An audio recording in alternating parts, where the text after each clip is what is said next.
பிதா குமாரன் பரிசுத்தாவின் நாமத்தினாலே ஆமென். ஜெபம் செய்வோம். தகுதி இல்லாத எங்களை தகுதிப்படுத்தி எங்களை ஆண்டவரின் இடத்திற்கு அன்பின் ஆண்டவரே, இந்த வேலைக்காக உம்மை துதிக்கிறோம், நன்றி செலுத்துகின்றோம். கர்த்தருடைய கிருபைக்காகவும் அவருடைய இரக்கங்களுக்காகவும் நம்முடைய சமூகத்திலே தாழ்மையோடு கண்ணீரோடு பாரத்தோடு உம்மை நோக்கி பார்க்கின்ற பிள்ளைகளோடு என் ஆண்டவர் இடைபடும்படியாய் ஆண்டவரே உடைய சமூகத்தை நோக்கி நாங்கள் இறைஞ்சுகின்றோம். மனிதனை எண்ணி பார்ப்பதற்கு அவனை மாத்திரம், ஆனாலும் நீர் மனிதர்களை சிநேகிக்கிறீர், அவளை குடும்பமாக நினைக்கின்றீர், அவளை பருகி பெருக உதவி செய்கிறீர். அதற்காக நன்றி செலுத்துகின்றோம். கொடுக்கப்பட்ட திருமண வாழ்க்கையை நாங்கள் எப்படி பாதுகாக்க வேண்டும் என்று திருமணியின் ஆழத்திற்குள்ளாய் நாங்கள் கடந்து போவதற்கு ஆண்டவர் துணிச்செய்யும்படியாய் ஜெபிக்கின்றோம். கர்த்தாவே, நீர் இடைபடும் உம்முடைய பிரசன்னத்தினாலே இந்த ஆராதனையை தொடர்ந்து முடிவை வழிநடத்தும்படியாய் ஜெபிக்கின்றோம். இயேசு கிறிஸ்துவின் நாமத்தில் ஜெபிக்கிறோம் எங்கள் ஜீவனுள்ள நல்ல பிதாவே, ஆமென். நாம் யாவர் விழுந்து நின்று கிறிஸ்து சபை பாமாலை 302 பாமாலையை பாடி ஆண்டுடைய திருப்பெயரை உயர்த்துவோம்.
பரிசுத்த ஓய்வு நாளில் காலை ஜெப ஒழுங்கு நாம் அனைவரும் எடுத்துக்கொள்வோமாக.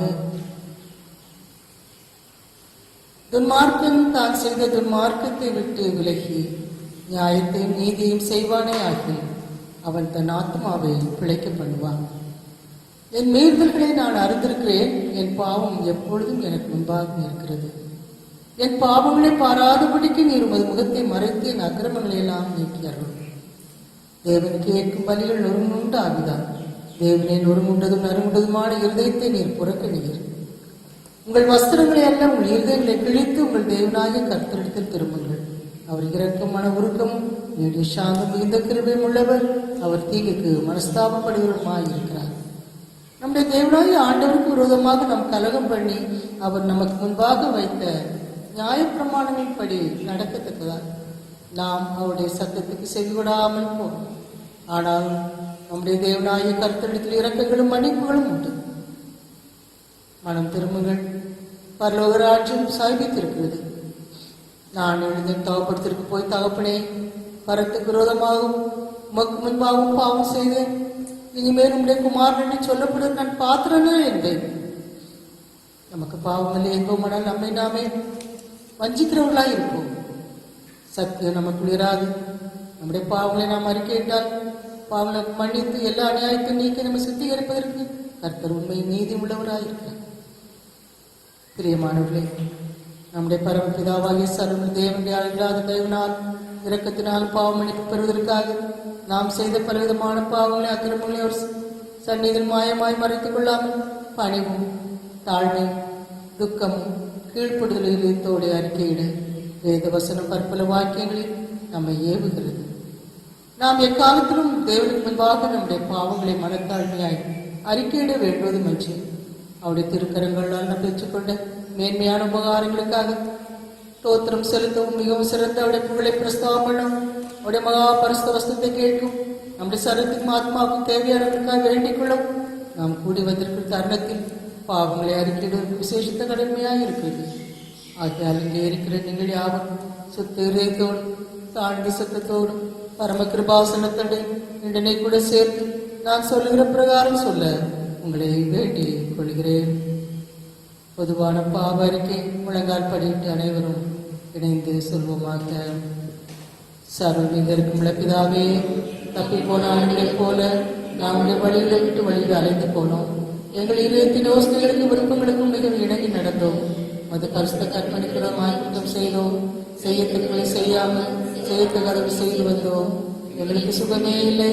ஆனாலும் ஆண்டவரே, தேவன் கர்த்தராகிய இயேசு கிறிஸ்து மூலமாய் மனிதர்கள் சென்று வாக்குத்தத்தின்படியே நிர்வாகிக்கும் உள்ள குற்றவாளிகளாய் எங்களுக்கு இறங்கும். தப்பிதங்கள் அறிக்கைகளை பொறுமையாயிரும். பாவத்தில் துக்கப்படுகிற எங்களை சீர்படுத்தும். மிகவும் இறக்கமுள்ள பிதாவே, உடைய பரிசு நாமத்துக்கு மேம்புண்டாகும்படி நாங்கள் இதய பக்தியும் நீதியும் தெளிந்த புத்தினால் நடந்து வர இயேசு கிறிஸ்துவின் எங்களுக்கு கிருபை செய்துள்ளோம். ஆமென்.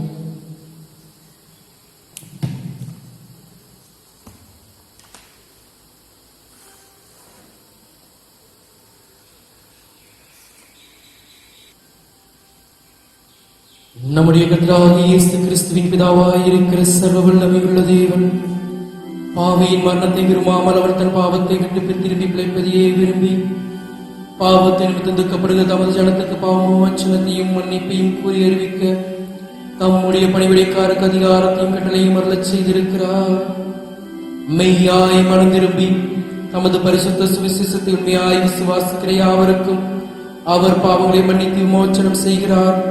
ஆகையால் கடைசியில் அவருடைய நித்திய ஆனந்தத்தில் சேரத்தக்கதாய் இத்தருணத்தில் நாம் செய்கிறது அவருக்கு பிரியமாயிருக்கவும் இனி உயிரோடு இருக்கும் நாம் மாசில்லாமல் பரிசுத்தமுள்ளாய் நடக்கவும் அவர் நமக்கு மெய்யான மனம் திரும்புதலையும் நம்முடைய பரிசுத்த ஆவியை அருளச் செய்ய வேண்டும் என்று நம்முடைய ஆண்டவராகிய இயேசு கிறிஸ்து மூலமாய் அவரை வேண்டிக் கொள்ள கடவோம்.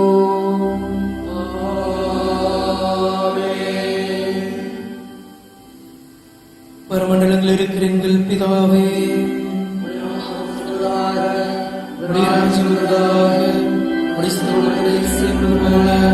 பூமியிலேயும் செய்வதாக அன்றில்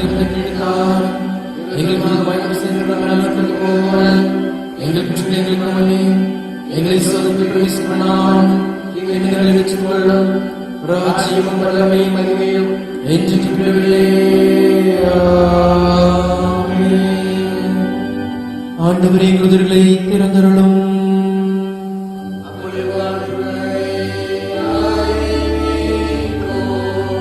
தேவனே, எங்களை ரட்சிக்க விரைவாய் வாரும்.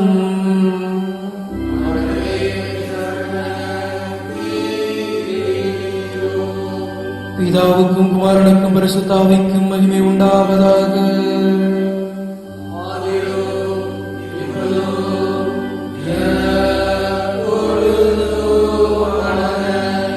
சதாகாலங்களிலும் மகிமை உண்டாவதாக.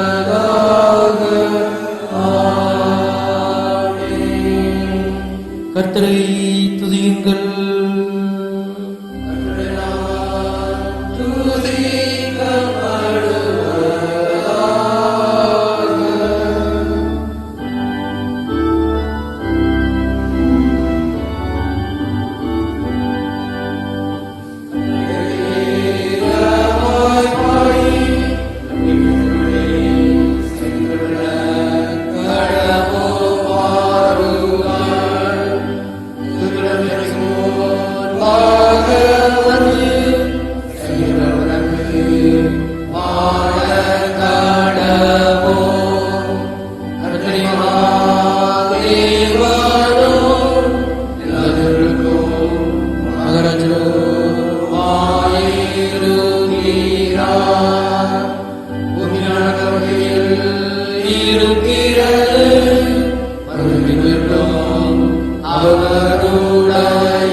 வாசிக்கும்படியாக குறிக்கப்பட்ட முதலாம் வேத பாடம் ஆதியாகமம் 2ஆம் அதிகாரம் 18ஆம் வசனம் முதல் 25ஆம் வசனம் வரை.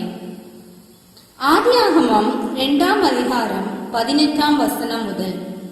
பின்பு தேவனாகிய கர்த்தர், மனுஷன் தனிமையாயிருப்பது நல்லதல்ல, ஏற்ற துணையை அவனுக்கு உண்டாக்குவேன் என்றார். தேவனாகிய கர்த்தர் வெளியின் சகலவித மிருகங்களையும் ஆகாயத்தின் சகலவித பறவைகளையும் மண்ணினாலே உருவாக்கி, ஆதாம் அவைகளுக்கு என்ன பெயரிடுவான் என்று பார்க்கும்படி அவைகளை அவனிடத்தில் கொண்டு வந்தார். அந்தந்த ஜீவ ஜந்துக்கு ஆதாம் எந்தெந்த பெயரிட்டானோ அதுவே அதற்கு பேராயிற்று. அப்படியே ஆதாம் சகலவித நாட்டு மிருகங்களுக்கும் ஆகாயத்து பறவைகளுக்கும் சகலவித காட்டு மிருகங்களுக்கும் பெயரிட்டான். ஆதாமுக்கோ ஏற்ற துணை இன்னும் காணப்படவில்லை. அப்பொழுது தேவனாகிய கர்த்தர் ஆதாமுக்கு அயர்ந்த நித்திரையை வர பண்ணினார். அவன் நித்திரை அடைந்தான். அவர் அவன் விலா எலும்புகளில் ஒன்றை எடுத்து அந்த இடத்தை சதையினாலே அடைத்தார். தேவனாகிய கர்த்தர் தாம் மனுஷனில் எடுத்த விலா எலும்பை மனுஷியாக உருவாக்கி அவளை மனுஷனிடத்தில் கொண்டு வந்தார். அப்பொழுது ஆதாம், இவள் என் எலும்பில் எலும்பும் என் மாம்சத்தில் மாம்சமுமாய் இருக்கிறாள். இவள் மனுஷனில் எடுக்கப்பட்டபடியினால் மனுஷி எனப்படுவாள் என்றான். இது நிமித்தம் புருஷன் தன் தகப்பனையும் தன் தாயையும் விட்டு தன் மனைவியோடு இசைந்திருப்பான், அவர்கள் ஒரே மாம்சமாயிருப்பார்கள். ஆதாமும் அவன் மனைவியுமாகி இருவரும் நிர்வாணிகளாயிருந்தும் வெட்கப்படாதிருந்தார்கள். வாசிக்கும்படியாக குறிக்கப்பட்ட வேத பாடம் வாசித்தாயிற்று. தேவனுக்கே மகிமை உண்டாகும்.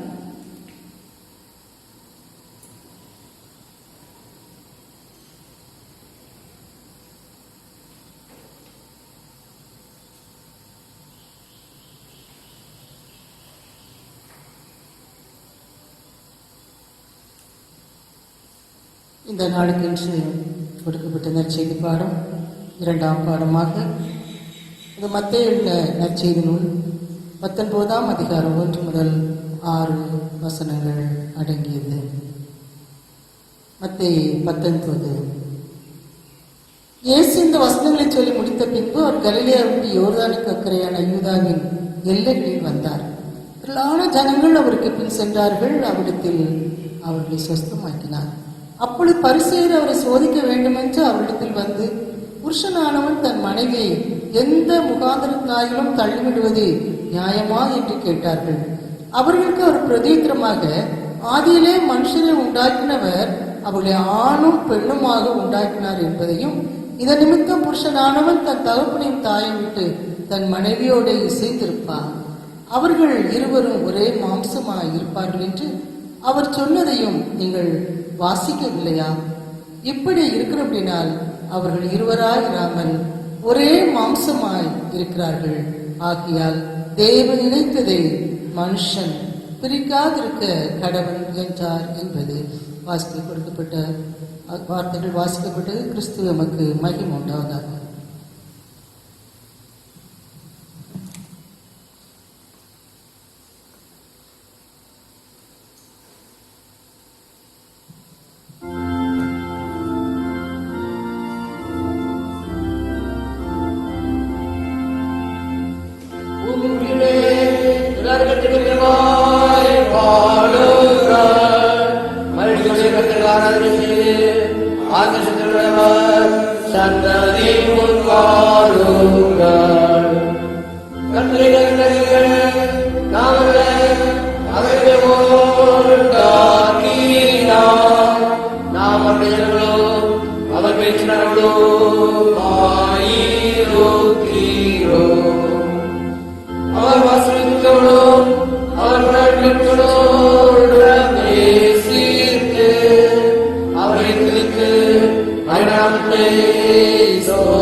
விசுவாச பிரமாணத்தை அப்போஸ்தலர் விசுவாச பிரமாணத்தின் மூலமாக அறிக்கை செய்வோம்.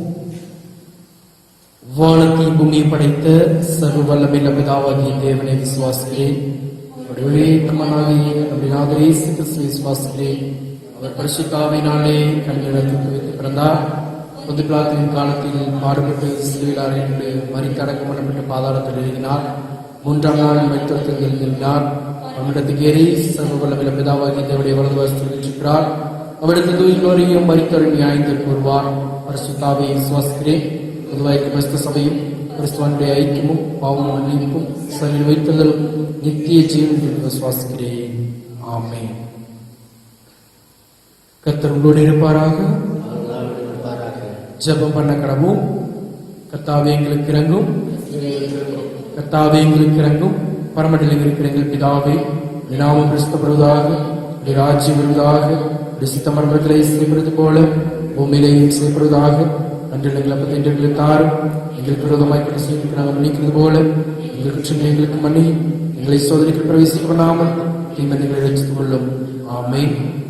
கர்த்தாவே, உம்முடைய இரக்கத்தை எங்களுக்கு காண்பியும், உடைய பணிவடிக்காருக்கு நீதியை திருப்பியும். கர்த்தாவே, உடைய ஜனத்தை ரட்சியும். கர்த்தாவே, எங்கள் காலத்தில் சமாதானத்தை கட்டளையிடும். பராபரனை எங்கள் இருதயத்தை சுத்திகரியும்.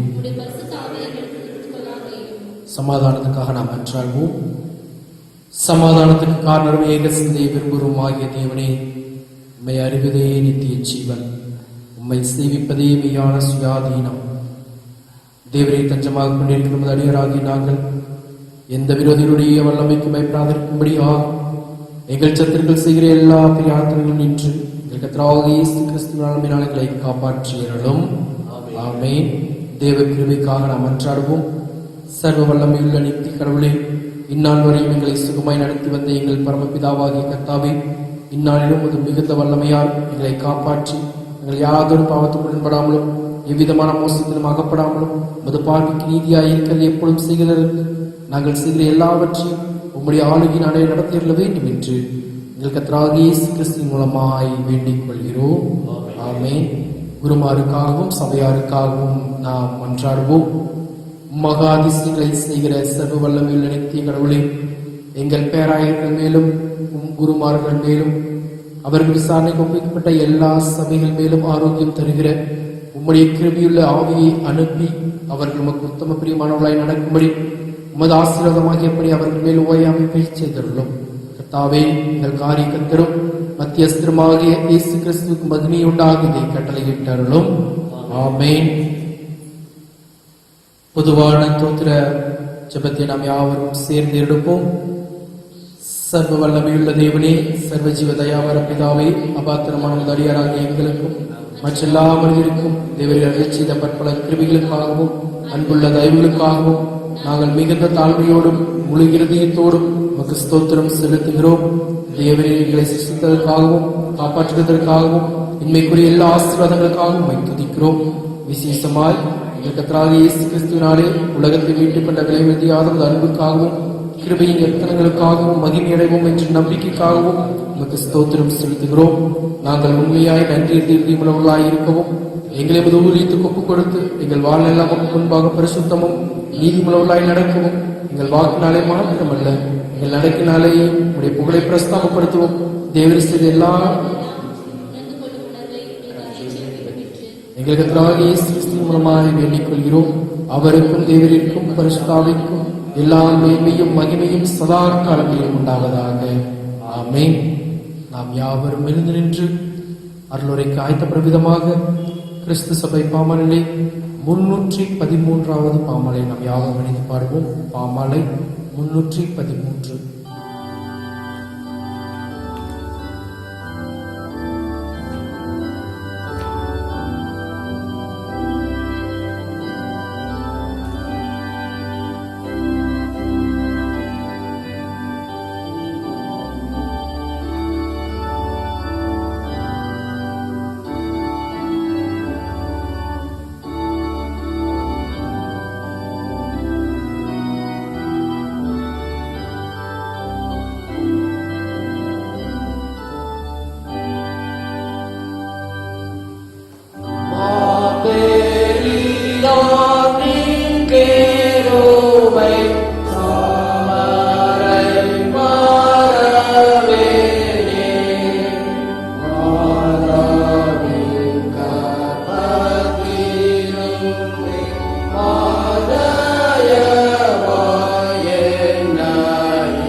உங்களோடு கூட கடவுளுடைய வார்த்தையை பகிர்ந்து கொள்வதிலே நான் மிகுந்த மகிழ்ச்சி அடைகின்றேன்.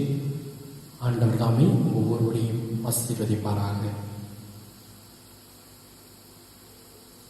ஆதியாகமம் 2ஆம் அதிகாரம் 24வது வசனத்தை நான் வாசிக்கிறேன்.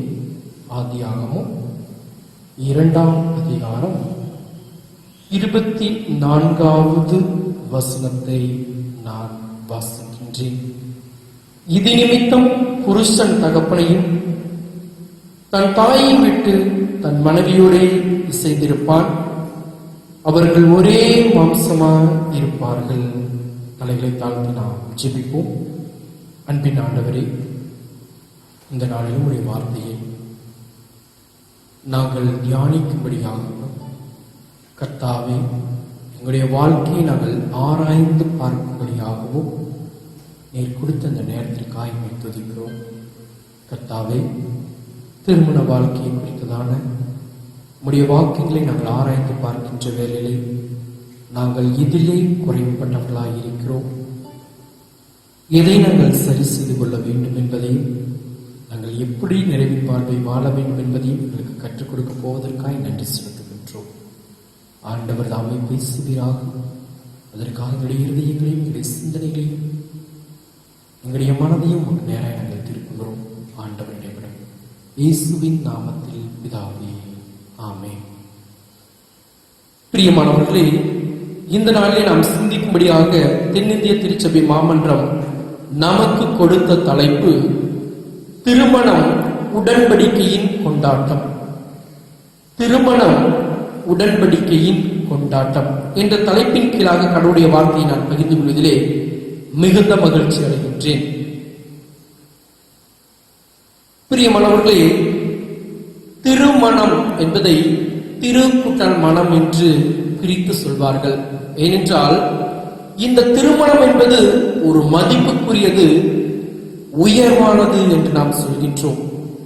அதனால்தான் நம் திருமண ஆராதனையின் போது நம்முடைய ஆண்டவரை வாசிப்போம், கருத்தாலும் ஜெபத்தோடும் திருமணம் ஏற்படுத்தப்பட்டிருக்கும் நோக்கங்களை அறிந்து செயல்பட வேண்டும் என்று நாம் வாசிப்போம். அப்படி என்றால் கடவுளுடைய பார்வையிலே திருமணம் என்பது ஒரு விலையேற பெற்றதாக, உயர்வு மிகுந்ததாக இருக்கின்றது. திருமணத்தை இன்னும் இப்படி சொல்வார்கள், ஏற்பாடு என்று சொல்வார்கள்.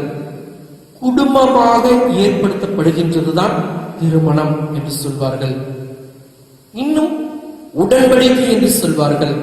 அப்படி என்றால் இது உடைக்க முடியாத ஒன்று, இது கடவுளாலே ஏற்படுத்தப்படுகின்றது, இதை உடைக்க முடியாது. இது ஒரு உடன்படிக்கை. எப்படி கடவுளுக்கும் நமக்கும் இருக்கின்ற உறவானது உடைக்க முடியாத ஒன்றாய் இருக்கிறதோ, அதே போலத்தான் திருமண உடன்படிக்கை என்பது உடைக்க முடியாத ஒன்றாய் இருக்கின்றது.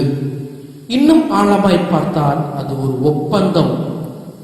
இதுவரை ஒப்புக்கொண்டதாம் மரணத்திலிருந்து மறுமையின் வாழ்வு வரைக்கும் ஒப்புக்கொள்ளப்பட்டதாக இருக்கிறது என்பதை நாம் புரிந்து கொள்கின்றோம். பிரியமானவர்களே, திருமணம் என்பது கடவுளாலே ஏற்படுத்தப்படுகின்றது. அதை ஆண்டவர் ஏதேன் தோட்டத்திலே உருவாக்குகின்றார்.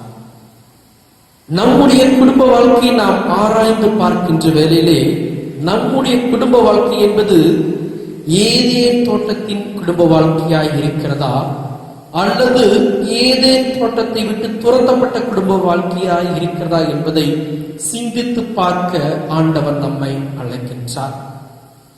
நம்முடைய திருமண வாழ்க்கையின் உடன்படிக்கையாக, உடன்படிக்கையின் கொண்டாட்டமாக மாறுவதற்கு நாம் ஏதோ தோட்டத்தினுடைய வாழ்க்கையோடு கூட வாழ்ந்து கொண்டிருக்கிறோமா, அல்லது ஏதேன் தோட்டத்தை விட்டு துரத்தப்பட்ட குடும்ப வாழ்க்கையை வாழ்ந்து கொண்டிருக்கிறோமா என்பதை மிகவும் சுருக்கமாக உங்களோடு கூட எடுத்துரைக்கிறதுக்கு நான் விரும்புகின்றேன். பிரியமானவர்களே, முதலாவது அழைத்தலும் ஆண்டு கொள்ளுதலும். ஆதியாகமம் 2ஆம் அதிகாரம் 16வது வசனத்தை வாசிக்கிறேன். தேவனாகிய கர்த்தர் மனுஷனை நோக்கி, நீ தோட்டத்திலுள்ள சகல விருட்சத்தின் கனியையும் புசிக்கலாம். இன்னும் அதற்கு மேலாய் நாம் பார்க்கின்ற வேளையிலே ஆதியாகமம் 2:15 பார்க்கின்ற வேளையிலே தேவனாகிய கர்த்தர் மனுஷனை ஏதேன் தோட்டத்தில் அழைத்துக் கொண்டு வந்து அதை பண்படுத்தவும் காக்கவும் வைத்தார். பிரியமானவர்களே, கடவுள் மனிதனை அழைப்பதற்கென்று ஒரு நோக்கம் இருந்தது. அந்த நோக்கத்திலே ஆண்டவர் சொல்கின்றார், ஆதாமை ஏதேன் தோட்டத்திற்கு வெளியே உண்டாக்குகின்றார். அந்த உண்டாக்கப்பட்ட மனிதனை அந்த தோட்டத்திற்குள்ளே அழைத்து வருகின்றார். ஆண்டவர் அழைத்து வருவதற்கென்று ஒரு நோக்கம் உண்டு. பிரியமானவர்களே, ஆண்டவர் உங்களையும் என்னையும் அழைக்கிறார் என்றால் அந்த அழைப்புக்கென்று ஒரு நோக்கம் உண்டு. இங்கே ஆதாமுடைய வாழ்க்கையை பார்க்கின்றோம். ஆண்டவர் மனுஷனை ஏதேன் தோட்டத்தில் அழைத்து வந்து ஏதேன் தோட்டத்திற்கு வெளியே இருக்கிற மனிதனை ஆண்டவர் ஏதேன் தோட்டத்திற்குள்ளாக அழைத்து வருகின்றார்.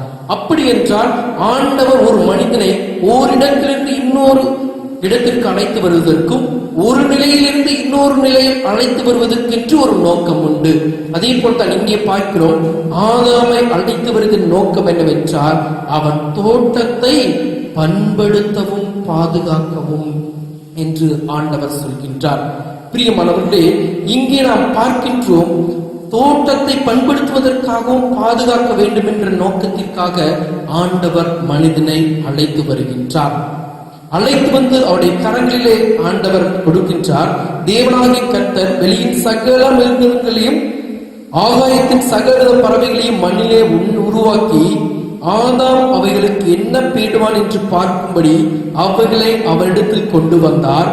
அந்தந்த ஜீவ ஜந்துக்கு ஆதாம் எந்தெந்த பெயரிட்டானோ அதுவே அதற்கு பெயராயிற்று என்று சொல்லப்படுகிறது. அப்படி என்றால் அதோடு கூட ஆண்டவர் ஆதாமிடத்தில் ஒரு பெரிய பொறுப்பையும் கொடுக்கின்றார். அங்கிருக்கின்ற மிருகங்களுக்கும் ஜந்துகளுக்கும் நீ பெயரிடு, நீ என்ன பெயரிடுகிறாய் என்று ஆண்டவர் பார்க்கின்றார். பிரியமானவர்களே, ஒவ்வொரு பணியையும் அவன் நேர்த்தியாய் நிறைவு செய்து கொண்டே வருகின்றார். அழைப்பிலே அவன் நீடித்து கடந்து போய் கொண்டே இருக்கின்றான். அப்படி அழைப்பின் பணியை நிறைவேற்றுகின்ற மனிதனை ஆண்டவர் பார்க்கின்ற வேளையில்தான் அவன் தனிமையாய் இருப்பதை ஆண்டவர் உணர்கின்றார். தனிமையாய் இருக்கின்ற ஆண்டவரை ஆண்டவர் என்ன செய்கிறார் என்றால் ஏற்ற துணையை உருவாக்குவேன் என்று ஆண்டவர் அவனுடைய வாழ்க்கையை குறித்ததாக அக்கறை கொள்கின்றார். பிரியமானவர்களே, ஒரு மனிதன் தனிமையாக இருக்கின்ற வேளையிலே அது குடும்பமாய் காணப்பட முடியாது. ஆண்டவர் அவனுக்கு ஏற்ற விழாவை உருவாக்கி அவனை ஒரு குடும்பமாக இணைக்கின்றான். அதைத்தான் 22வது வசனம் தெளிவாய் சொல்கிறது. தேவனாகிய கர்த்தர் தாம் மனுஷனில் எடுத்த விழா எலும்பை மனுஷியாக உருவாக்கி அவளை மனுஷனிடத்தில் கொண்டு வந்தார். பிரியமானவர்களே, இங்கே ஏதேன் தோட்டத்திற்குள்ளேயே ஆண்டவர் ஏவாளை உருவாக்குகின்றார். ஆதாம் ஏதேன் தேட்டத்திற்கு வெளியே உருவாக்கப்பட்டவன், அவன் மண்ணினாலே உருவாக்கப்பட்டவன். ஆனால் ஏவாளோ ஏதேன் தோட்டத்துக்குள்ளே மனிதனிலிருந்து ஒரு எலும்பிலிருந்து உருவாக்கப்படுகிறாய் இருக்கின்றார். பிரியமானவர்களே, இதை நாம் குடும்ப வாழ்க்கையிலே அப்படியே நாம் சேர்த்து பார்க்கின்ற வேளையிலே கணவன் திருமணத்திற்கென்று நியமிக்கப்பட்ட மணமகன் ஒரு புறம் வளர்வார்கள், மணமகள் திருமணத்திற்கு ஏற்படுத்தப்பட்டவர்கள் ஒரு புறம் வளர்வார்கள். இரண்டு பேருமே வெவ்வேறு கோணங்களிலே வளர்ந்தவர்களாக இருக்கிறார்கள். ஆனால் ஆண்டவர் என்ன செய்கிறார் என்ற இங்கே ஆதாம் இடத்திலே ஏவாளை கொடுக்கின்றார். அதே போல தான் வெவ்வேறு சூழலே வாழ்ந்து கொண்டிருக்கின்ற இருவரையும் ஆண்டவருடைய சன்னதியிலே நாம் இணைக்கின்றோம். ஆண்டவரே அவர்களை திருமண வாழ்வுக்காக அழைத்து இணைக்கின்றார். இங்கே நாம் பார்க்கின்றோம், ஆதாமையும் ஏவாளையும் ஒன்றாக அவர் இணைக்கின்றார். அப்பொழுதுதான் அவன் பார்க்கின்றான், அப்பொழுது ஆதாம், இவள் என் எலும்பின் எலும்பும் என் மாம்சத்தின் மாம்சமுமாயிருக்கிறாள், இவள் மனுஷனில் எடுக்கப்பட்டபடினாலே மனுஷி எனப்படுவாள் என்றார். இது நிமித்தம் புருஷன் தன் தகப்பனையும் தன் தாயை விட்டு தன் மனைவியோடே இசைந்திருப்பாள், அவர்கள் ஒரே மாம்சமாயிருப்பார்கள் என்று வார்த்தை சொல்கிறது. பிரியமானவர்களே, இங்கே ஆண்டவர் சேர்க்கின்ற வேளையிலே அவர்கள் ஒருவரை ஒருவர் பார்க்கின்ற வேளையிலே மாதாம் சொல்கிறார், இவள் என்னிலிருந்து மனுஷனில் எடுக்கப்பட்டபடியினாலே இவள் மனுஷி என்று சொல்கிறார். ஏவாளும் சொல்லியிருப்பான், நான் இவனுடைய எலும்பிலிருந்து உருவாக்கப்பட்டபடியினாலே இவன் எனக்கு மனுஷனாய் இருக்கிறான், நான் இவனுக்கு மனுஷியாய் இருக்கிறேன் என்ற புரிதலிலே இருந்திருப்பார்கள். பிரியமானவர்களே, இங்கே ஆண்டவர் குடும்பமாக இணைக்கப்படுகின்ற வேளையிலே அவர்கள் என்ன செய்கிறார்கள் என்றால் 1ஆம் அதிகாரம் 28வது வசனத்தை பார்ப்போம். பின்பு தேவன் அவர்களை நோக்கி, நீங்கள் பழுகி பெரிய பூமியை நிரப்பி அதை கீழ்ப்படுத்தி சமுத்திரத்தின் மச்சங்களையும் ஆகாயத்து பறவைகளையும் பூமியின் மேல் நடமாடுகிற சகல ஜீவ ஜந்துக்களையும் ஆண்டு கொள்ளுங்கள் என்று சொல்லி தேவன் அவர்களை ஆசீர்வதித்தார். ஆண்டவர் இவர்களை குடும்பமாக இணைத்து அனைத்தையும் ஆண்டு கொள்ளுங்கள் என்று சொல்லி அவர்களை ஆசீர்வதிக்கிறார். பிரியமானவர்களே, இங்கே சொல்கிறது ஆண்டவர் பறவைகளையும் ஜீவ ஜந்துக்களையும் ஆண்டு கொள்ளுங்கள் என்றதைத்தான் ஆண்டவர் இங்கே கற்றுக் கொடுக்கிறார். அப்படி என்றால் இங்கே ஆண்டவர் ஏற்படுத்தப்பட்டிருக்கின்ற இந்த கணவன் ஏவாளுக்கும் ஆதாமுக்கும் இங்கே ஒரு ஆண்டு கொள்ளுதல் என்ற ஒரு பழக்கத்தை ஆண்டவர் அங்கே சொல்லவில்லை. அவர்கள் வாழ்ந்த நாள் எல்லாம் சமாதானத்தின் நாட்களாய் இருந்திருக்கும், இன்பத்தின் நாட்களாய் இருந்திருக்கும், மகிழ்ச்சியின் நாட்களாய் இருந்திருக்கும். அத்தோடு கூட மாலை வேளையிலே ஆண்டவரோடு கூட உலாவுகிற ஒரு அனுபவம் பெற்றதாக ஆண்டவர் அழைக்கின்ற குடும்ப வாழ்க்கை இருக்கின்றது. பிரியமானவரே, ஆண்டவர் அருளும் குடும்ப வாழ்க்கை என்பது சமாதானத்தின் பிறப்பிடமாகவும் மகிழ்ச்சியின் பிறப்பிடமாகவும் அதை காட்டிலும் ஆண்டவரோடு கூட நடக்கின்ற, ஆண்டவரோடு கூட உறவாடுகிற ஒரு குடும்பமாக இருக்கின்றது. பிரியமானவர்களே, இந்த குடும்ப வாழ்க்கையை எப்பொழுது இவர்கள் குலைத்துப் போடுகிறார்கள் என்றால் பாவம் செய்கின்ற வேளையிலே அவர்கள் குடும்ப வாழ்க்கையை குலைத்து போடுகின்றார்கள். பாவம் செய்கின்ற வேளையிலே அவர்கள் குடும்ப வாழ்க்கையை குலைத்து போடுகின்றார்கள். 3ஆவது அதிகாரம் 16வது வசனத்தை நான் வாசிக்கின்றேன். அவர் ஸ்திரீயை நோக்கி, நீ கற்புதியாய் இருக்கும்போது உன் வேதனை மிகவும் பெருக பண்ணுவேன், வேதனையோட பிள்ளை பெறுவாய், உன் ஆசை உன் புருஷனை பற்றி இருக்கும், அவன் உன்னை ஆண்டு கொள்வான் என்று சொல்லப்படுகின்றது. பிரியமானவர்களே, ஆண்டவர் குடும்பத்திலே கணவனுக்கும் மனைவிக்கும் மையமாய் இருக்கின்ற வேளையிலே பிரச்சனைகள் இல்லை. ஆனால் ஆண்டவரை மையப்படுத்துவதற்கு பதிலாக ஆண்டவருடைய வார்த்தைக்கு கீழ்ப்படியாமல் போனது நிமித்தமாக அங்கே பிசாசானவன் தந்திரமாய் குடும்ப வாழ்க்கையிலே வருகின்றான். அவன் வருகின்ற வேளையிலே குடும்பத்தில் இருக்கின்ற ஐக்கியம் உடைக்கப்படுகிறது. எப்படி என்றால் இங்கே என்ன சொல்கிறார்? கணவன் உன்னை ஆண்டு கொள்வான் என்று சொல்லப்பட்டிருக்கிறது. இங்கே குடும்ப வாழ்க்கையிலே பிரச்சனை என்ன எங்கே தொடங்குகிறது என்றால், நான் பெரியவனா நீ பெரியவளா என்பதுதான் பிரச்சனையாக இருக்கின்றது. ஆண்டவர்களை உண்டாக்கி ஜீவச்சந்துக்களை ஆண்டு கொள்ளுங்கள் என்று சொல்கிறார். ஆனால் இங்கே குடும்பங்களுக்குள்ளே சொல்ல நீங்கள் ஆண்டு கொள்வான் என்று சொல்லப்படுகிறது. அப்படித்தான் கணவனுக்கும் பிரச்சனைக்கும் பல கவுன்சிலர்களை சந்தித்து பேசுகின்ற வேளையிலே, பல குடும்பங்களை நாம் சந்தித்து பேசுகின்ற வேலை அவர்கள் சொல்கின்ற காரணம் என்னவென்றால் ஈகோ என்றுதான் என்னுடைய குடும்பத்தை சீரழித்துக் கொண்டிருக்கிறது என்று சொல்கிறார்கள். கணவன் மனைவியை ஆள வேண்டும் நினைக்கின்றான், மனைவி கணவனை ஆள வேண்டும் நினைத்துக் கொண்டிருக்கிறார். ஆகவே இங்கே குழப்பங்களும் பிரச்சனைகளும் தோன்றுகின்றது. அங்கே எங்கே பிரச்சனைகளும் குழப்பங்களும் தோன்றுகிறதோ அங்கே ஆண்டவர் இல்லை. அங்கே ஆண்டவர் இல்லாத பட்சத்திலே யார் கிரியை செய்வாய்? ஆண்டவருக்கு எதிரிடையாய் நின்று கொண்டிருக்கிற பிசாசானவன் அந்த குடும்பத்தை ஆட்கொண்டு அந்த குடும்பத்திலே சமாதானத்தை குறைக்கின்றான், மகிழ்ச்சியை குறைக்கின்றான். ஆண்டுடைய வார்த்தை சொல்லி இவர்கள் ஒரே மாம்சமாய் இருப்பார்கள் என்று சொல்கிற அந்த உடன்படிக்கையை பிசாசானவன் குலைக்கின்றான். பிரியமானவர்களே, ஏதோ தோட்டத்துடைய வாழ்வில் நாம் வாழ்ந்து கொண்டிருக்கின்ற வேலை நாம் மகிழ்ச்சியோடு கூட ஆண்டவருடைய சத்தத்தை கேட்பவர்களாக வாழ்வோம். ஆனால் ஏதோ தோட்டத்தை விட்டு அதற்கு வெளியே இருக்கின்ற வாழ்க்கை வாழ்கின்ற வேலையிலே நாம் ஆண்டு கொள்வதில் தான் இருப்போமாய் தவிர அழைப்பை நிறைவு செய்வதை தவறுகளாக நின்று கொண்டிருக்கிறோம். பிரியமானவர்களே, குடும்பத்தை ஆண்டவர் நமக்கென ஒரு நோக்கத்தோடு கூட ஏற்படுத்துகின்றார். அந்த குடும்பத்தை கட்டுகின்ற பொறுப்பு கணவனுக்கும் உண்டு, மனைவிக்கும் உண்டு. எனவே இருவரும் சேர்ந்து ஏதேன் தோட்டத்தினுடைய அனுபவத்திற்குள்ளாய் கடந்து வருவதற்கு பிரயாசப்படுகின்ற வேலையை மகிழ்ச்சி நிறைந்ததாக இருக்கும். ஒருவேளை ஏதேன் தோட்டத்தை விட்டு நாம் வெளியேறினோமானால் அந்த மகிழ்ச்சி குலைக்கப்படும், கடவுளுடைய நோக்கம் உழைக்கப்படுகிறதா இருக்கிறது. பிரியமானவர்களே, நாம் கிறிஸ்தவர்களாக அழைக்கப்பட்டிருக்கின்ற வாழ்வு எதுக்கென்றால் ஆண்டவர் அழைத்த ஆள்களே கனி கொடுப்பதற்காக ஆண்டவர் நம்மை அழைக்கின்றார். ஆனால் இன்று இருக்கின்ற சூழலை நாம் பார்த்தோம் என்றால் நீதிமன்றங்களில் சொல்கின்ற வேளையிலே 60% வழக்குகள் கிறிஸ்துவ திருமணத்தினுடைய வழக்குகள் தான் நீதிமன்றத்திலே விவாகரத்துக்காக நின்று கொண்டிருக்கிறது. பிரியமானவர்களே, அழைப்பை மறந்தோம், ஆண்டுடைய சத்தத்தை மறந்தோம். இன்று நாம் நீதிமன்றங்களிலே நின்று கொண்டிருக்கின்றோம். இந்த நிலையில் நாம் இராதபடிக்கு நம்முடைய கிறிஸ்துவ குடும்பங்கள் கட்டப்படுவதற்காக செபிக்கவும், பிரிந்து இருக்கிறவர்கள் ஆண்டுடைய சமூகத்தை நோக்கி பார்க்கக்கூடிய அறைகூவலை ஆண்டவர் நமக்கு முன்பாக வைக்கின்றார். இரண்டாவதான காரியம், கற்பனையாக வாழவும் கற்பனையை மறப்பதும். கற்பனையாகவே வாழ்வதும் கற்பனையை மறப்பதும். அதற்கு ஆதாரமாய் இருக்கிறதான் மத்தேயு 19ஆம் அதிகாரத்தை நாம் திருப்பிக் கொள்வோம். மத்தேயு 19ஆம் அதிகாரம் 6வது வசனத்தை நாம் வாசிப்போம். மத்தேயு 19ஆம் அதிகாரம் 6வது வசனத்தை வாசிப்போம். இப்படி இருக்கிறபடியினால் அவர்கள் இருவராயிராமல் ஒரே மாம்சமாய் இருக்கிறார்கள். ஆகையால் தேவன் இணைத்ததை மனுஷன் பிரிக்காதிருக்க கடவன் என்று ஆண்டவராகிய இயேசு கிறிஸ்து சொல்கின்றார்.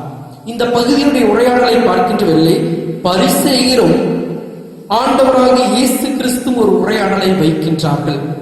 என்ன உரையாடல் வைக்கின்றார்கள்? தள்ளுதலை சீட்டை கொடுப்பது சரியா தவறா என்ற ஒரு உரையாடல். அதாவது இன்றைய சூழலில் நாம் சொல்றோமானால் விவாகரத்து கொடுப்பது சரியா தவறா என்றுதான் அவர் உரையாடி கொண்டிருக்கின்றார்கள். பரிசேயருடைய நோக்கம் எப்படியாவது ஆண்டவராகிய இயேசு கிறிஸ்துவை மட்டப்படுத்த வேண்டும், அவரை குற்றப்படுத்த வேண்டும் என்பதற்காகவே கேள்விகளை கேட்டுக் கொண்டிருக்கிறார்கள். அப்படி உரையாடி கொண்டிருக்கின்ற வேளையில் தான் ஆண்டவர் சொல்கிறார், ஆண்டவர் தன்னுடைய சாயலாகவே மனிதனை படைத்தான் என்று சொல்கிறார். 4வது வசனம் சொல்கிறது, அவர்களுக்கு அவர் பிரயத்தனமாக ஆதியிலே மனுஷரை உண்டாக்கினவர் அவர்களை ஆணும் பெண்ணுமாக உண்டாக்கினார். இது நிமித்தம் புருஷனானவன் தன் தகப்பனை தாயை விட்டு தன் மனைவியோடு சேர்ந்திருப்பான், அவர்கள் இருவரும் ஒரே மாம்சமாயிருப்பார்கள் என்று அவர் சொன்னதை நீங்கள் வாசிக்கவில்லையா என்று ஆண்டவர் கேட்கின்றார். பிரியமானவர்களே, இங்கே கேட்கிறார்கள், மோசே தள்ளுதச்சத்தை கொடுக்கலாம் என்று சொல்கிறாரே என்று அவரிடத்திலே கேட்கின்ற வேளையில் தான் ஆண்டவர் சொல்கிறார், இல்லை, ஆண்டவர் ஆதியிலே ஆணும் பெண்ணுமாக அவர்களை உண்டாக்கியிருக்கிறார். அவர்கள் குடும்பமாக சேர்ந்து வாழ வேண்டும், அங்கே பிரிவினைக்கு இடம் கிடையாது என்று சொல்கிறார். ஆனால் அவர்கள் அதற்கு இல்லை, மாற்றாக மோசே எங்களுக்கு கொடுத்தாரே என்று நாம் பிற்பகுதியை வாசிக்கின்றோம். அப்பொழுதுதான் ஆண்டவர் சொல்கின்றார், அழகாய் சொல்கின்றார், உங்கள் மனைவிகளை தள்ளிவிடலாம் என்று உங்கள் இருதய கடினத்தின் நிமித்தமே மோசே உங்களுக்கு இடம் கொடுத்தார், ஆதி முதலாய் அப்படி இருக்கவில்லை என்பதை ஆண்டவர் மீண்டுமாக தெளிவுபடுத்துகிறார். எப்பொழுது பிரிவு வருகிறது, எப்பொழுது தள்ளிவிடலாம் என்ற போக்கு வருகிறது என்றால், உங்கள் இருதய கடினம், ஆண்டவர் கொடுத்த கற்பனைகளை நீங்கள் மறந்து உங்களுடைய சுயத்திற்காக எப்பொழுது நீங்கள் வாழ நினைக்கிறீர்களோ அப்பொழுதுதான் இந்த பிரச்சனை உண்டாகிறது. ஆதியிலிருந்து அவர்கள் கணவன் மனைவியுமாய் வாழ வேண்டும் என்பதை தான் ஆண்டவர் கற்றுக் கொடுக்கிறாரே தவிர அது இடைச்செருகளாய் சேர்க்கப்பட்டதான். இந்த இடைச்செருகளும் எப்பொழுது சேர்க்கப்படுகின்றால் உங்களுடைய இருதயத்துடைய கடினத்தின் நிமித்தமாகத்தான் இந்த பிரச்சனை எழும்புகிறதே தவிர இது கடவுளுடைய திட்டத்திலேயே இல்லை என்பதை ஆண்டவர் நேர்த்தியாய் அங்கே ஆழமாய் சொல்கிறார். பிரியமானவர்களே, நாம் நம்முடைய ஆசைக்காக ஆண்டவர் கொடுத்த கற்பனைகளை நமக்கு ஏற்றபடி நாம் வளைத்துக் கொண்டிருக்கின்றோம். திருமணத்திலே தள்ளுதல் சீட்டை கொடுக்க வேண்டும், விவாகரத்தை செய்ய வேண்டும் என்பது ஆண்டவருடைய நோக்கம் அல்ல. மாறாக நாம் எந்த இடத்திலே விட்டுக் கொடுக்காதபடிக்கு, தாழ்ந்து போகின்ற இடத்திலே தாழ்ந்து போகாதபடிக்கு, நான் இப்படித்தான் நீ இருந்தால் இரு என்று நாம் எடுக்கின்ற வேலை அவை அனைத்துமே இருதயத்தினுடைய கடினம்தான். கடினத்தின் நிமித்தம் தான் நாம் இந்த நிலையை நின்று கொண்டிருக்கிறோமே தவிர ஆண்டவருடைய வார்த்தை என்ன சொல்கிறது? 1 கொரிந்தியர் 13வது காதல் கட்டளை சொல்கிற, அன்பானது சகலத்தையும் தாங்கக்கூடியதாக இருக்கிறது, சகிக்கக்கூடியதாக இருக்கிறது, அன்பு சகலத்தையும் நம்பக்கூடியதாக இருக்கிறது என்ற ஆண்டவருடைய வார்த்தையை மறந்து நிற்கின்ற வேளையில் தான் நமக்கு ஒரு இருதய கடினப்பாடு வருகிறது. அந்த கடினப்பாட்டில் தான் நாம் சொல்கிறோம், விவாகரத்து செய்யலாம் என்று நாம் சொல்லிக் கொண்டிருக்கிறோம். பிரியமானவர்களே, இதுல இன்னும் ஆழமாய் ஆண்டுடைய வார்த்தை பார்க்கின்றதில்லை. ஆண்டவர் சொல்கிறார், தன் தகப்பனையும் தாயை விட்டு தன் மனைவியோடு இசைந்திருப்பான். பல குடும்பங்களிலே பெற்றோர்கள் என்ன சொல்கிறார்களோ அதைத்தான் நீங்கள் செய்ய வேண்டும் என்பதை நினைத்துக் கொண்டிருக்கின்றோம். பிரியமானவர்களே, அப்படி அல்ல. கடவுள் அவர்களை ஒரு குடும்பமாக ஏற்படுத்திய ஒரு நோக்கம் என்ன? அவர்கள் தனியாய் இசைந்து வாழ வேண்டும், அவர்கள் என்னுடைய சித்தத்தை செய்ய வேண்டும் என்பதற்காகத்தான் ஆண்டவர்கள் அவர்களை தனித்து வாழக்கூட அழைக்கின்றார். ஆனால் பல குடும்பங்கள் சீர்கெட்டு போவதற்கு, இன்றைய கிறிஸ்தவ குடும்பங்கள் சீர்கெட்டு போவதற்கு பெற்றோர்கள் மிகவும் காரணமாக இருக்கின்றார்கள். அவர்கள் தங்களை பிள்ளைகளை அடைத்து தங்களுக்குள் இருக்க வேண்டும் என்று நினைத்து தேவையில்லாத ஒன்றை அவர்கள் புகுத்திக் கொண்டிருக்கிறார்கள். ஆனால் ஆண்டவர் அப்படி நமக்கு கற்றுக் கொடுக்கவில்லை. அவர்கள் தன் தகப்பனையும் தாயை விட்டு தன் மனைவியோடு சேர்ந்திருக்க வேண்டும். அந்த இசைவான வாழ்க்கை எப்படி இருக்கும் என்றால் இறுதிய கடினமில்லாத இடத்தில்தான் இசைவான வாழ்க்கையை. பிரியமானவர்களே, அழைக்கப்பட்ட நோக்கத்திலும் திருமணத்தில் ஏற்படுத்தப்பட்ட நோக்கத்தை உணர்ந்து நாம் செயல்படுகின்ற வேலையிலே நாம் நீதிமன்றங்களில் நிற்க வேண்டிய அவசியம் இருக்காது. ஒருவருக்கொருவர் புரிந்து கொண்டு ஒருவருக்கொருவர் தாழ்ந்து போகின்ற வேலையிலே இந்த இறுதிய கடினம் வராது. அப்பொழுதுதான் ஆண்டவர் சொல்ல ஆதி முதலே தோற்றப்பட்ட அந்த திருமண வாழ்க்கை என்பது இன்றளவும் நிலைத்திருக்கும். பிரியமானவர்களே, ஆண்டுடைய கற்பனையை நாம் கை கொண்டு வாழ்கின்ற வேலையிலே ஏதேன் தோட்டத்துடைய வாழ்வை போன்றிருக்கும். ஒருவேளை இறுதி கடித்த நிமித்தமாக நாம் கட்டளை உடைக்கின்ற வேலையிலே ஏதேன் தோட்டத்திற்கு வெளியே துரத்தப்பட்ட திருமண வாழ்க்கையாக இருக்கும். இது எதை நாம் தேர்ந்தெடுக்க வேண்டும் என்பதையும் ஆண்டவர் இன்றைக்கு உங்களிடத்தில் எதிர்பார்க்கின்றார். உங்களுக்கு எது வேண்டுமோ அதை நீங்கள் எடுத்துக்கொள்வதற்கு ஆண்டவர் உங்களை அழைக்கின்றார். ஆண்டவர் ஒரு நாளும் ஒருவரையும் கட்டாயப்படுத்துவது கிடையாது. மூன்றாவதான காரியம், புனிதம் காப்பதும் புனிதத்தை இழப்பதும். புனிதம் காப்பதும் புனிதத்தை இழப்பதும். எபிரேயர் 13ஆம் அதிகாரம் 4வது வசனத்தை வாசிக்கிறேன். விவாகம் யாவருக்குள்ளும் கனமுள்ளதாயும் விவாக மஞ்சம் அசூசிப்படாதையும் இருப்பதாக வேசிக்கலரையும் விபச்சாரக்காரையும் தேவன் நியாயம் தீர்ப்பார். பிரியமானவர்களே, ஆண்டவர் திருமணத்தை உருவாக்கி அதை பரிசுத்தப்படுத்தியிருக்கிறார். அந்த திருமணத்திலே இணைந்திருக்கின்ற கணவனும் மனைவியும் தங்கள் வாழ்நாள் முழுவதும் கணவனுக்கு உண்மையாய் மனைவியும் மனைவிக்கு உண்மையாய் கணவனும் வாழ வேண்டும் என்பதைத்தான் ஆண்டவர் இங்கே கற்றுக் கொடுத்திருக்கின்றார். ஆனால் இங்கே இருக்கின்ற சூழ்நிலையை பார்க்கின்ற வேளையிலே எல்லாம் ஒரு வித்தியாசமாய் நாம் இந்த உலக வாழ்க்கையை பார்த்துக் கொண்டிருக்கிறோம். எப்பொழுதெல்லாம் செய்தித்தாள்களை திருப்புகின்றோமோ அப்பொழுதெல்லாம் ஒரு கள்ளக்காதலை குறித்து நாம் வாசிக்கின்றோம். அதிலே சொல்லப்பட்டிருக்கிறது, கணவன் மனைவியை கொன்றான், மனைவி கணவனை கொன்றான் என்று சொல்லப்பட்டிருக்கிறது. ஆனால் ஆண்டவர் சொல்லியிருக்கிறார், உங்களுடைய பாலியல் உறவில் கூட நீங்கள் பரிசுத்தமாய் இருக்க வேண்டும். அதிலே குறைவுபடுத்தால் கூட ஆண்டவர் நியாயம் தீர்ப்பேன் என்று சொல்கிறார். பிரியமானவர்களே, யார் தவறு செய்கிறாரோ, யார் தவறினாலே பாதிக்கப்பட்டிருக்கிறார்களோ, பாதிக்கப்பட்டவருடைய நிலையிலிருந்து ஆண்டவர் நியாயம் தீர்க்க வல்லமையுள்ளவராக இருக்கின்றார். பிரியமானவர்களே, திருமணத்தினுடைய ஒவ்வொரு நிகழ்வையும் ஆண்டவர் பரிசுத்தத்தோடு கூட எதிர்பார்க்கிறார், உண்மையோடு கூட இருக்க எதிர்பார்க்கின்றார். கணவன் மனைவிக்கு தெரியாமல் தவறு செய்தாலும் ஆண்டவர் உற்று நோக்கி பார்த்துக் கொண்டிருக்கிறார். மனைவி கணவனுக்கு தெரியாமல் தவறு செய்தாலும் ஆண்டவர் உற்று நோக்கி பார்த்துக் கொண்டிருக்கின்றார். எனவே ஆண்டவர் திருமண வாழ்க்கையை பரிசுத்தப்படுத்தி வைத்திருக்கின்றார். இந்த பரிசுத்தத்திலே நிலைத்திருக்கும்படியாக ஆண்டவர் நம்மை அழைக்கின்றார்.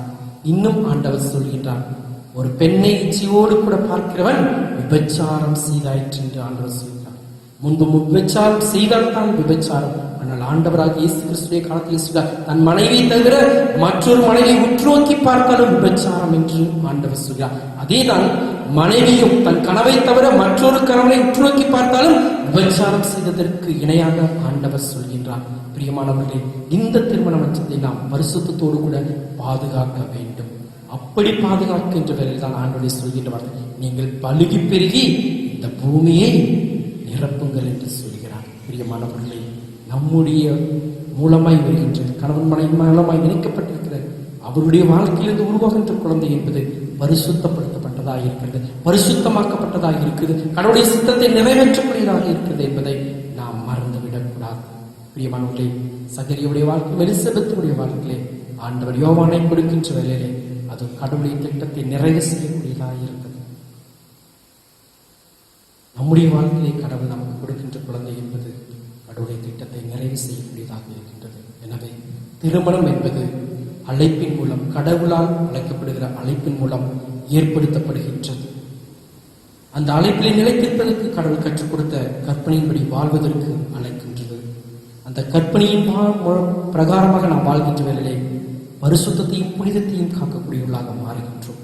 அது நிமித்தமாக பெற்றெடுக்கக்கூடிய சந்ததிகள் ஆண்டுடைய சித்தத்தை நிறைவு செய்யக்கூடியவர்களாக இந்த உலகிலே வாழக்கூடியதாக இருக்கிறது. எனவே பிரியமானவர்களே, நாம் திருமண வாழ்க்கையிலே இணையப் போகிறவர்கள் நாம் ஆண்டவரே எனக்கு ஏற்ற விழாவை கொடும் என்று ஜெபத்திலே நாம் காத்திருப்போம். திருமணத்திற்காக ஆயத்தப்படுகிறவர்கள், திருமணத்தில் இணைந்திருக்கிறவர்கள், ஆண்டவரே உம்முடைய கற்பனை கை கொண்டு நாங்கள் பரிசுத்தத்தின் மேல் பரிசுத்தம் அடைந்தவர்கள் உங்களை நிலைத்திருக்க வேண்டும் என்று நாம் ஜெபிக்க அழைக்கப்பட்டிருக்கின்றோம். ஒருவேளை திருமணத்திலே பிரச்சனையோடு கூட திருமண வாழ்க்கையிலே வாழ்ந்து கொண்டிருக்கிறவர்கள், ஆண்டவரே இந்த பிரச்சனைகளை கடந்து உம்முடைய நோக்கத்தை நிறைவு செய்வதற்கு என்னிலே நான் எப்படி ஆயத்தப்பட வேண்டும் என்று சிந்திக்க அழைக்கப்பட்டிருக்கின்றோம். ஒருவேளை இந்த சிந்தனைகளுக்குள்ளாக, இந்த அர்ப்பணிப்புக்குள்ளாக நாம் வாழ்கின்ற வேளையிலே ஆண்டவர் நமக்கு சொன்ன பிரகாரம் திருமணம் உடன்படிக்கையின் கொண்டாட்டமாக மாறும். ஏதேன் தோட்டத்தினுடைய திருமண உணர்வு, அந்த உணர்வோடு கூட நாம் இருக்கின்ற வேளையிலே நம்முடைய வாழ்க்கையிலே திருமண வாழ்க்கை என்பது ஒவ்வொரு நாளும் கொண்டாட்டமாக மாறும் என்பதை நாம் மறக்க முடியாது. இந்த வாழ்வுக்காக நம்மை அர்ப்பணிப்போம். ஆண்டவர் நம் ஒவ்வொருவரையும் ஆசீர்வதிப்பாராக. தலைகளை தாழ்த்தி நாம் ஜெபிப்போம். மகா கிருபையும் இருக்கும் இந்த நல்ல ஆண்டவரே, உம்மை நன்றியோடு உம்மை ஸ்தோத்திரிக்கிறோம், துதிக்கிறோம், நன்றி செலுத்துகின்றோம். கர்த்தாவே, திருமணம் என்பது உம்முடைய ஆண்டவரே நீர் பிள்ளைகளுக்கு கொடுத்த ஒரு ஈவு. திருமணம் என்ற உடன்படிக்கையை கணவனும் மனைவியுமாக நீர் சிருஷ்டித்தவர்களை இணைக்கின்றீர். ஆமாண்டவரே, அதை புரிந்தவர்களாக இந்த உலகிலே வாழ்வதற்கு எங்களுக்கு நீர் கிருபை கொடுக்கும்படியாய் ஜெபிக்கின்றோம். உம்மோடு கூட ஏதேன் தோட்ட திருமண வாழ்க்கையில் நாங்கள் இருக்கின்றவர்களே, நாங்கள் மகிழ்ச்சியை சுதந்திரிக்கக்கூடியவர்களாக இருக்கின்றோம். ஆனால் ஏதேன் தோட்டத்தை விட்டு கடந்து போன வாழ்க்கை என்பது அன்றைய குடும்ப வாழ்க்கை பிரச்சனைகளையும் போராட்டத்தையும் சந்திக்கக்கூடியவர்களாக வாழ்க்கையில் நாங்கள் நின்று கொண்டிருக்கிறோம். கர்த்தாவே, இந்த நாளிலே யாரெல்லாம் குடும்பத்தினுடைய பிரச்சனையோடு கூட வாழ்ந்து கொண்டிருக்கிறவர்கள் உம்மை நோக்கி பார்க்கின்ற வேளையிலே ஆண்டவரை பிரிந்திருக்கிற பிள்ளைகளை இணைந்திருக்கக்கூடிய ஒரு வாழ்க்கையை தந்தருளும்படி ஜெபிக்கிறோம். கர்த்தாவே, திருமணம் ஏற்படுத்தப்பட்டிருக்கும் நோக்கத்தை உணர்ந்து வாழ நீ கிருபை கொடுக்கும்படி ஜெபிக்கிறோம். உடைக்கப்பட்ட குடும்பங்களுக்காக இந்த வேலை நாங்கள் ஜெபிக்கிறோம். உடைக்கப்பட்ட குடும்பங்களை என் ஆண்டவர் தாமே ஒன்று சேர்க்கும்படியாய் உடைய சமூகத்தை நோக்கி நாம் பார்க்கின்றோம். கர்த்தாவே, திருமணத்தில் இணையப்பட்டவர்கள் இன்னும் மகிழ்ச்சியோடு கூட ஆசீர்வாதத்தோடு கூட வாழக்கூடிய கிருபைகளையும் பெறனையும் தந்தருளும்படியாய் ஜெபிக்கிறோம். திருமணத்திற்காக ஆயத்தப்படுகின்ற பிள்ளைகளுக்காக ஜெபிக்கிறோம். தங்களுடைய வாழ்க்கையை ஆயத்தப்படுத்த ஆண்டவரை உதவி செய்யும்படியாய் ஜெபிக்கின்றோம். தொடர்ந்துடைய வார்த்தையோடு கூட இடைபடுங்க. உண்மையில் நிலைத்திருக்க பிள்ளைகளுக்கு கிருபை தாரும். இயேசு கிறிஸ்துவின் நாமத்தில் ஜெபிக்கிறோம் எங்கள் ஜீவனுள்ள நல்ல பிதாவே, ஆமென். நாம் யாவரும் எழுந்து நின்று கீர்த்தனையிலே 83வது கீர்த்தனை நாம் யாவரும் இணைந்து பாடுவோம். கீர்த்தனை 83.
வாரத்தில் நாம் அர்ப்பண பண்டிகையை கொண்டாடி கொண்டே இருக்கின்றோம். ஏனென்றால் ஆகஸ்ட் 16ஆம் தேதி வரைக்கும் பொருட்களை வாங்கி ஆலயத்தில் படைப்பதற்கான ஒரு காலம் கொடுக்கப்பட்டிருக்கிறது. எனவே நீங்கள் ஒருவேளை கடந்த ஆண்டிலே ஜெபத்தோடு கூட பொருத்தினோடு கூட ஜெபித்திருப்பீர்கள். கடந்த அர்ப்பண பண்டிகையிலே நாம் எதையாவது இந்த காரியத்துக்கான ஜெபிக்கின்றேன், இது நிறைவு செய்யினால் நான் அதை படைப்பேன் என்றெல்லாம் நீங்கள் பொருத்தினோடு கூட ஜெபித்திருப்பீர்கள். எனவே ஒருவேளை கடந்த நாட்களிலே உங்களால் இந்த பொருட்களை ஆலயத்தில் வைக்க முடியவில்லை என்றால் வருகின்ற நாட்களை வைக்கும்படி உங்களை அன்போடு கூட கேட்டுக்கொள்கின்றோம். பிரியமானவர்களே, இந்த அர்ப்பண பண்டிகையை சிறப்பாக கொண்டாடுவதற்கு உதவி செய்த உங்கள் யாவருக்கும் திருச்சபையின் சார்பாக நன்றிகளை நாங்கள் கூறிக்கொள்கிறோம். ஆண்டவர் தாமே உங்கள் ஒவ்வொருவரையும் ஆசீர்வதிப்பாராக.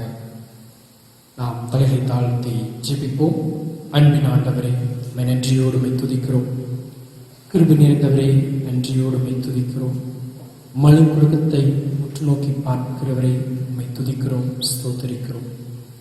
அன்பின் ஆண்டவரே, இந்த வேலை உம்மோடு கூட நாங்கள் இருக்கிற வேலை, உம்மோடு கூட நாங்கள் செயல்படுகிற நேரம், உம்மோடு கூட நாங்கள் இடைபடுகிற நேரமாய் இருப்பதற்காக நன்றி செலுத்துகின்றோம். அன்பின் ஆண்டவரே, இப்பொழுதும் உலகிலே நடக்கின்ற நிகழ்வுகளை பார்க்கின்ற வேளையிலே அன்பின் ஆண்டவரே, எங்களுடைய இருதயம் வேதனைப்படுகிறது. கர்த்தாவே, பாரத்தோடு உடைய சமூகத்தை நோக்கி நாங்கள் பார்க்கின்றோம். லெபனோனில் நடந்த இந்த குண்டுவெடிப்புக்காக உடைய பாதப்படியிலே வருகின்றோம். அன்பின் ஆண்டவரே, எண்ணிக்கையற்ற மக்கள் மரித்து போய்விட்டார்கள். கர்த்தாவே, ஒரு இழந்து வைக்கின்ற குடும்பங்களுக்கு உடைய ஆறுதலையும் உடைய சமாதானத்தை நீ தந்தருளும்படியாக ஜெபிக்கின்றோம். அன்றே குண்டுவெடிப்பின் நிமித்தமாக ஏற்பட்டிருக்கிற காயங்கள், அன்றே உடல் உறுப்புகள் இழப்புகள் இழந்து தவிக்கின்ற பிள்ளைகளுக்காக உடைய பாதப்படியில் வருகிறோம். எதிர்காலம் என்னுடைய வாழ்க்கையில என்னவாய் இருக்கும்? என்னுடைய உறுப்புகளை இதெல்லாம் இழந்து போய்விட்டது. என்னை யார் ஆதரிப்பார்? என்னை யார் தேற்றுவார்? எனக்கு உணவு எப்படி கிடைக்கும், உடை எப்படி கிடைக்கும் என்ற இயக்கத்தோடு இருக்கின்ற பிள்ளைகள், அத்தோடு கிடந்த வழிகளை துடித்துக் கொண்டிருக்கிற பிள்ளைகளுக்காக நாங்கள் ஜெபிக்கின்றோம். கர்த்தாவே, ஆண்டவர் தாமே அந்த பிள்ளைகளுடைய காயங்களை கட்டும்படியாக ஜெபிக்கின்றோம். நேற்று தினத்தில் ஏற்பட்ட விமான விபத்தின் மூலமாக காயமடைந்தவர்கள், மரித்து போனவர்கள், ஒவ்வொருவருக்காக நாங்கள் ஜெபிக்கிறோம். குடும்பங்களுக்காக ஜெபிக்கிறோம். கர்த்தர் தாமே இந்த குடும்பங்களுக்கு நீர் இரக்கத்தை கொடுக்கும்படியாக ஜெபிக்கின்றோம். அன்பின் ஆண்டவரே, இன்னும் மழை வெள்ளத்தினாலே பாதிக்கப்பட்டிருக்கிற ஆண்டவரே, கேரள மாநிலத்திற்காக, தமிழ்நாட்டில் இருக்கிற மாவட்டங்களுக்காக நாங்கள் ஜெபிக்கின்றோம். வீடுகளை இழந்து, உடம்பைகளை இழந்து ஆண்டவரே, இன்னும் வெள்ளத்தில் அடித்து செல்லப்பட்டவர்கள் மரித்து போகிறதை நாங்கள் பார்க்கின்றோம். கர்த்தாவே, நீர் ஒரு விஷயம் மனமிறங்கும்படியாக ஜெபிக்கின்றோம். கர்த்தரே, நீங்க உதவி செய்யும். எங்களுடைய தேசத்தின் மீது ஒரு இரக்கம் பாராட்டும்படியா, உலக நாடுகள் மீது ஒரு இரக்கம் பாராட்டும்படியா ஆண்டவரே, அழிவை அந்தித்துக் கொண்டிருக்கிறோமே. கர்த்தாவே, அந்த ஆத்மாக்களுக்கு ஆண்டவரே, இன்னும் அழிவின் பாதையில் நின்று கொண்டிருக்கிற பிள்ளைகளுக்காக நாங்கள் ஜெபிக்கின்றோம். கர்த்தர் தாமே இந்த அழிவில் இருந்து எங்களுடைய உலகங்களையும், எங்களுடைய நாடுகளையும், எங்களுடைய மாவட்டங்களையும் ரட்சிக்கும்படியாக நாங்கள் ஜெபிக்கின்றோம். கர்த்தர் இரக்கம் பாராட்டுகிறார். இன்றைய கொரோனா நோயினுடைய பிரச்சனைகள் ஒருபுறம், அதற்கு பின்புலம் இருக்கின்ற ஆண்டவரே பிரச்சனைகள் ஒருபுறம், அனைத்தையும் உற்று நோக்கி பார்க்கின்ற இந்த வியாதியிலிருந்து ஒரு விடுதலை, அதனுடைய சூழ்ச்சியிலிருந்து ஒரு விடுதலையை எங்களுக்கு நீர் கொடுத்திருக்கும்படியாக ஜெபிக்கின்றோம். அன்பின் ஆண்டவரே, ஒரு அடக்கப்பட்டிருக்கிறது, உணவுக்கு வழியிடாதபடிக்கு ஆண்டவரே, எத்தனையோ மக்கள் அழுது கொண்டிருக்கிறார்கள், வேலை எழுந்து கொண்டிருக்கிறார்கள். அப்பா, ஒரு விஷயம் மனம் இறங்கி இந்த சூழ்நிலை அனைத்தும் நேர்மையாய் ஆண்டவரே எங்களுக்கு சாதகமாக்கி தரும்படியாக என்னுடைய சமூகத்தை நோக்கி நாங்கள் பார்க்கின்றோம். நான் உனக்கு முன்னே போய் கோலானை சதைப்படுத்துவேன் என்று சொல்லிக்கிறேன். ஆமாண்டவரே, உலக மக்களுடைய வாழ்க்கையை கொண்டாய் நின்று கொண்டிருக்கிறது, கேள்விக்குறியாய் நின்று கொண்டிருக்கத்தக்கப்படி நீர் ஒரு விசை இறக்கம் பாராட்டி ஆண்டவரை சதைப்படுத்தும்படியாக ஜெபிக்கின்றோம். இந்த மழைக்காலங்களில் ஏற்படுகின்ற வியாதிகளுக்கும் ஆண்டவரை அழிவின் சீற்றங்களுக்கும் பிறகு நீர் பாதுகாக்கும்படியாக ஜெபிக்கின்றோம். கர்த்தாவே, கடந்த நாட்களிலே இன்றைய நன்றி பிறப்பின் பண்டிகையை கொண்டாடுவதற்கு உதவி செய்தீர், அதற்காக நன்றி செலுத்துகின்றோம். அந்த பண்டிகை நீர் ஆசிரியத்து தந்தீர், அதற்காக நன்றி செலுத்துகின்றோம். இன்னும் ஆண்டவரை ஏழை எளிய மக்களுக்காக அந்த உணவுப் பொருட்களுக்காக கொடுக்கலாம் என்று அவர்கள் நாங்கள் யோசித்துக் கொண்டிருந்த யோசனையை அறிகிறீர். யாருக்கு கொண்டே சேர்க்க வேண்டும் என்பதை நீர் முன்குறித்துகிறோம். அவர்களுக்கு கொண்டு சேர்ப்பதற்கு ஆண்டவரை உதவி செய்யும்படியாக ஜெபிக்கிறோம். அதற்குரிய வழிநடத்தலை எங்களுக்கு நீ தந்திருக்கும்படியாய் ஜெபிக்கிறோம். உடைய ஆலோசனை இன்றி ஒன்று நாங்கள் செய்யப்படாதபடிக்கு நம்முடைய சமூகத்தில் அர்ப்பணிக்கிறோம். ஆண்டவருடைய ஆலோசனை பிரகாரங்களை நடத்துவது அப்படியாய் உடைய சமூகத்தை நோக்கி நாங்கள் கெஞ்சுகின்றோம். அன்பின் ஆண்டவரே, இல்லங்களிலிருந்து இந்த ஆறுதலை பங்கு பெற்ற ஒவ்வொருவருக்காய் நன்றி செலுத்துகிறோம். இந்த குடும்ப வாழ்க்கைக்காய் நன்றி செலுத்துகிறோம். இல்லங்களை ஆசீர்வதிக்கிறார். தொடர்புடைய நாம மகிமைக்காக நாங்கள் வாழ்ந்திருக்க கிருபைத்தார். இயேசு கிறிஸ்து நாமத்தில் ஜெபிக்கிறோம் எங்கள் ஜீவனுள்ள நல்ல பிதாவே, ஆமென். நம்முடைய ஆண்டவராக இயேசு கிறிஸ்துவின் கிருபையும் பிதாவுடைய அன்பும் பரிசுத்த ஆவியாருடைய ஐக்கியம் இருந்தல் நம் அனைவருடைய சுற்றி நீங்காமல் நிலைத்திருப்பதாக.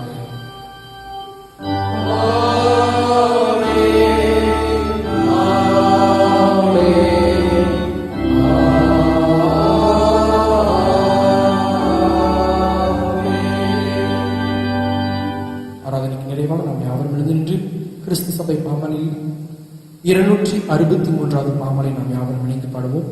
பாமலை 263.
கர்த்தர் உங்களோடு இருப்பாராக. சமாதானத்தோடு சென்று வருகிறார்.